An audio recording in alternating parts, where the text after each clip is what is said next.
Hey, welcome to Tuesday Tour Homes. I don't have a home to tour today for you because the home that I was going to do actually has an offering on it.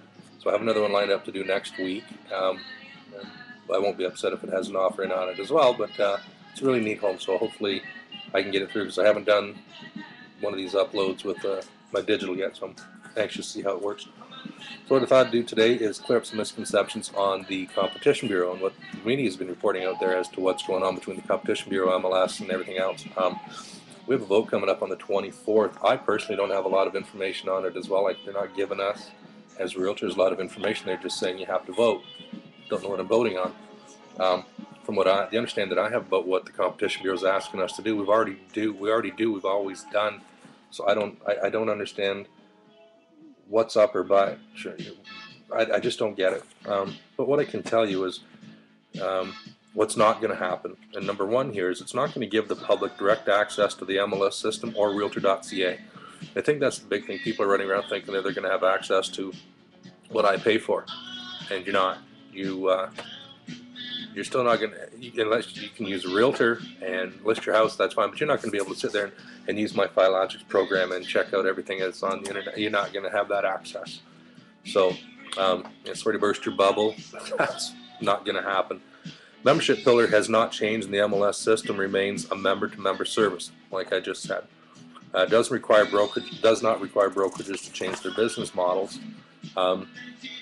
We've always been able to negotiate commissions and services, and whether you want to be a client or a customer, it's not going to change. So I don't understand what the hullabaloo is all about. It's not going to impact the compensation pillar, like I just said. We can list 5%, 6%, 8%, 4%, whatever. There's people out there running around that'll put you on the MLS system for 1.5%. That's the kind of people you want to work with. Again, listing your house doesn't mean it's going to get sold. If you hire a donkey, I should have started with my quote. I'll finish with that anyways. Then you'll understand why I'm trying to keep it clean. Does not impact the responsibility of members to ensure the accuracy of the MLS listing. The way I do business is I work with friends, family, and neighbors, and friends of friends. So I'm always going to be responsible for the accuracy of the MLS content anyways. I can't speak for every realtor out there, but in any business, there's a lot of crap out there that really, hopefully, they get out of the business very shortly, very soon. 90-10 rule anyways, right? 90% of the money is made by 10% of the people in this business as well. 90% of the deals are done by 10% of the people in this business as well.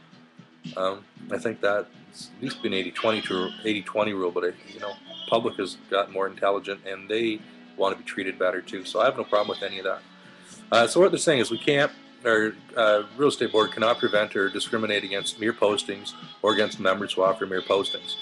CREA, the Canadian Real Estate Association, has always maintained its rules and to do no such thing. So you've always been able to list, negotiate, always. Now, I don't know, depending on how the vote goes, it'll either be accepted or maybe it'll go to litigation. I don't know. I don't even know whether I'm voting on it. I have no idea.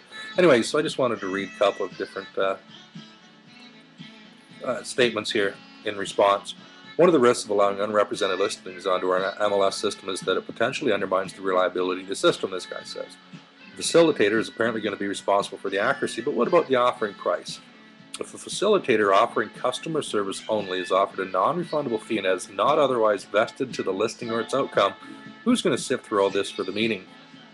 Would it be the realtor, he asks? Of course, right? And this one here says this whole exercise will not only lead to lawsuits against dishonest sellers by buyers, but let's not be so naive to think that the criminal element wouldn't love to jump into this environment. A free-for-all comes to mind. Who's going to regulate this process? When the lawsuits fly, I hope the general public doesn't see the MLS system as realtor-run and tar us all with the same brush. We should tread lightly. Which leads to my quote from Benjamin Franklin.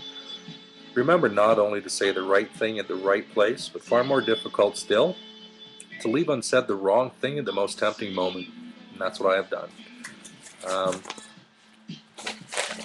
I'm heading up to Kingston tomorrow, so I may not be on here until Thursday. I've got to go up to Flo's place, go and see Zach for a bit. If I get some time, I'll whip on here. And Wednesdays is the blog, so I'll try to get the video blog done. If not, I'll talk to you on Thursday. See ya.